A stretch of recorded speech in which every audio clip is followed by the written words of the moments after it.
On the verge of performance, modes of participation and engagement in the artworks of Joshua Sapporo. That's me. I wanted to spend a little bit of time just to introduce you to some of the different ways that I've been working, I suppose, at the boundaries between performance and visual art. And I thought I would start by going back to the last time that I was working in Japan in 2008 as artist in residence in Moriya in Ibaraki as part of the Arcus residence program. And for Rubbish Library Rubbish, I built this purpose-built space inside the Arcus Studios, and on one side were books and reading material that had been thrown out by citizens of Moriya on a single day. So this is a library of waste thrown out by people on one day of the year. And it was archived as a conventional library might be. And on the other side, I collected all the rubbish from the city library over the course of a week. And it was all separated out into different categories. So these were the bento boxes from lunch, for example. And then there were a series of events in this space of waste, in this space of rubbish. So the first was a champagne reception, but you had to work in the rubbish industry in order to come to it. As you'll see here, the glasses are made of recycled bottles. Then there was an afternoon tea, English afternoon tea, served Japanese style, but again, all working with recyclable materials. We opened it as a hotel for paying guests. It started with a chromatic meal that went from white to black. I entertained people with some karaoke, and then they slept there overnight. So the idea was to have these kind of luxury events taking place in this space of rubbish. And the final event was a book rec. We had to return the materials back to recycling. They were weighed when they came in, they were weighed when they went out, but we could transform them. So people could take a book that they felt was offensive for whatever reason, and they could then destroy it. In 2014, some years later, I made another piece with rubbish at the Science Museum in London called the Rubbish Collection. And this archived every single thing that was thrown out by the museum, front of house or back of house, over the course of a month. It's a very big museum. It's got 7 cafes in it, which gives you a kind of idea of the size of it.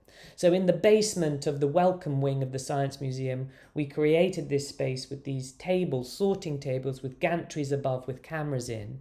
And members of the public as well as staff would open the bags of rubbish, sort the contents on the table, and then photograph them. And we took over 7,000 photographs documenting the waste over the course of a month. So here you see this guy arranging the waste from one bag of rubbish, and this is the photograph that he took. And there were over 7,000 in total that documented the waste out of one institution. And then we followed the waste onto recycling or incineration, or we simply retained objects for exhibition. And the next phase of the exhibition was an exhibition of waste materials. So here, for example, you see the electronic waste. So the Science Museum threw out 3 refrigeration units, a dishwasher, some computers, a TV, etc., etc. in that 1 month. This is the aluminium waste from cans from the cafe, paper waste, tons of paper waste. This is in fact the feces from the toilet waste that has been made inert and brought back for exhibition. Shoes that were thrown out, usable water bottles, plastic wastes here, all different sorts, glass waste. This is ash from the incineration process. And everything is just displayed really without too much intervention as objects, as if they were museum objects. This is the cutlery waste from the cafes. Surprising amount of entirely usable clothes that were thrown out, in a suitcase that was thrown out, usable stationery. One of the things that surprised us was the amount of medicines that were thrown out, including this negative result pregnancy test. And the personal stories that arose from the waste was something that was unexpected to us. Here we found a letter probably written by a school child, maybe thrown out by another school child that had come to a trip to the Science Museum. And it starts, "Although I said I like you and now Anna likes you, I think you should like Anna because I am useless and helpless." So the personal stories that arose from the rubbish is something that we perhaps don't think about. Another thing that I've been interested in over the years has been personal proper names and how our names act as scripts that we then go on to perform in our lives. So starting in 2007, I've made 5 or 6 pieces with names at the heart of them. The first piece, Name in Lights, asked people, have you ever dreamed of seeing your name in lights? Or does someone you know deserve to have their name in lights? And it was a press campaign across the city of Birmingham, a large city in the centre of England. And people could nominate themselves or others by saying why they thought their name should be in lights. And in fact, this became quite a popular activity. We had over 1 million people access the project website when it was active. And then a panel selected a name to be chosen. And that name, Una White, was installed on Birmingham Central Library, a famously very ugly building. And it shone there like a kind of alternative Hollywood sign over the course of a summer period. And people were asking, who is Una White? Why is her name in lights? And it got a discussion going about who we want our role models to be. A couple of years later, similar process of nomination for the piece Rooted in the Earth, in which members of the public nominated someone either independently or in one of the many workshops that we had. We had a lot of children workshops, poetry workshops, gardening workshops, history workshops. And the names here were planted out in carpet bedding displays. There were 5 names, and carpet bedding is a form of planting that has fallen out of favour now because it's very labour intensive. You have to cut back the flowers each week so that they're never allowed to flower. And these tributes lay for the whole of a planting season in 1 year in London parks. And most recently, the most recent of these iterations has been river crossing for the cities of Sacramento and West Sacramento in California. These cities face each other across the Sacramento River. And here the invitation was to nominate someone who would be the name of the new dock in the city. So that's where the boats come to rest. And here, as well as the public dock being named after the nomination, a light box installation using maritime signals, the international language of communication across water, was used to build light boxes spelling out the names of the people that were nominated. The judges selected 2 grandmothers nominated by granddaughters, Isabel Naranjo and Etenesh Zeleke. These were 2 immigrant women who came and contributed to their communities in the cities of Sacramento and West Sacramento. And their names have been built in maritime signals, and they shine across the river, signalling to each other, really, hopefully as a message of hope and welcome between the 2 cities. I've also been working a bit with stage work in a more conventional sense, and very much enjoying working with opera. classical Western opera. And in 2014, I had the opportunity to make a staged version of Bach's St. Matthew Passion for folk opera in Stockholm. This is a famous oratorio, so sung as a kind of religious or devotional work traditionally. And what I did here was to cut the biblical text and to replace it with filmed interviews with the musicians and singers about the key issues or themes of the work. So here, Åsa Kalberg is the flautist in the orchestra, and Forlötelse is forgiveness. And she talks about the feeling of forgiveness that she experienced from her son, who she felt she had betrayed when she was in a troubled relationship. Skuld means guilt. Amanda Dahl here, a member of the choir, talks about her experience of guilt when travelling to Uganda and the difference between what she had in Sweden and these children in Uganda had as resources available to them. So you see the singer on stage, you hear them sing, and you hear the interview live all together. Smarta means pain. This is this is Janna Wettergren, who's very well-respected mezzo-soprano, alto singer in Stockholm. She allowed us to follow the birth of her child, and you see the baby being born, and then she sings Erbarme-dich, one of the most moving of arias from Bach's St. Matthew Passion. Rädsla means fear. Katarina Henriksson talking about the fear she had that her son was going to die at one point.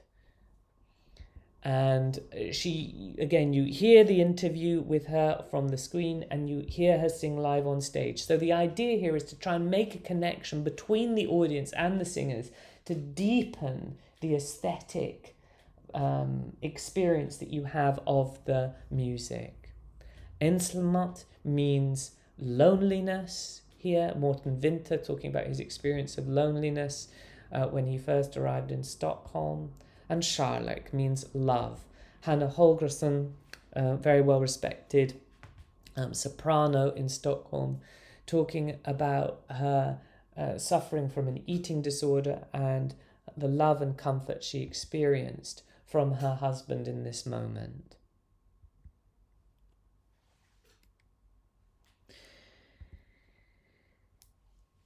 The last piece that I'd like to share with you is The Gold Nose of Green Ginger for Hull, UK City of Culture in 2017.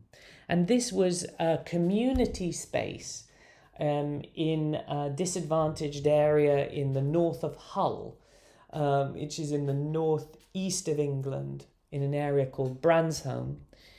And we created a backstory for this work, which was that this object, a gold object, had been discovered in the foundations of this council estate, which was one of the largest council estates in Europe, and that people believed it had magical properties. And we built this kind of crazy pink and blue and green space in a shop, a disused shop in the local shopping centre. And it became a community space for people to engage with over the course of several months. There were different activities that could happen around the space. So above the door were noses cast from the people of Bransholme, from the local area. So you could come and try and guess which was your nose up in this frieze. There was this main area where kids kind of hung out, little performances happened. There was the chamber where the gold nose was stored behind this magnifying lens, so it looked incredibly large when you saw it. But then when you went round behind, you could then go into this place and see it for itself. And there was a secret pocket where you could go in one at a time and hear the nose breathing. And there was the nose guardian who looked after the nose, and she would give speeches and welcome people. And then there was a wishing space where you could write a wish in invisible ink and put it into this wishing wall and hope that the wish would come true. And there was a shop where you could buy merchandise to do with the gold nose of green ginger, as it was called. And over the course of the months, there were a series of community events that people could attend Wednesday to Saturday when we were open. On Wednesdays, it was nose flute lessons, and kids would rush there after school, and we formed a nose flute orchestra, which was really good fun. On Thursdays, it was a kind of creative day where we would make stuff together. Here we are casting people's noses, giving them a false nose of their own nose. On Fridays, it was an afternoon concert where you could come and listen to free music. On Saturdays, it was afternoon tea, mainly for an elder audience, where we'd give you free nose biscuits. And on Sundays, it was story time for kids. So it was this kind of crazy, bonkers sort of space just in the shopping centre of this area. And we were trying to get people interested and intrigued, and really just to form community. The sense that we wanted was one of a kind of magical realist starting point, but to form community. The costumes were designed by the Taiwanese designer Caijun Huang, and they were made out of paper, so that they were sort of origami style. They were, accessible in so much they weren't made out of expensive fabrics, but they were in these crazy shapes that people could enjoy and try on and play with. And really, we formed an extraordinary kind of sense of community over the course of the time that we were there. And when the gold nose was to be removed from the shop, the community formed a parade, and the Lord Mayor came. There were trumpeters, and you can see there Father Christmas came along, and we said goodbye to the gold nose. People had made banners, and it went to the local history centre. This is the local archivist, where it was installed, and it's been kept in the local history centre now as part of the history of the city.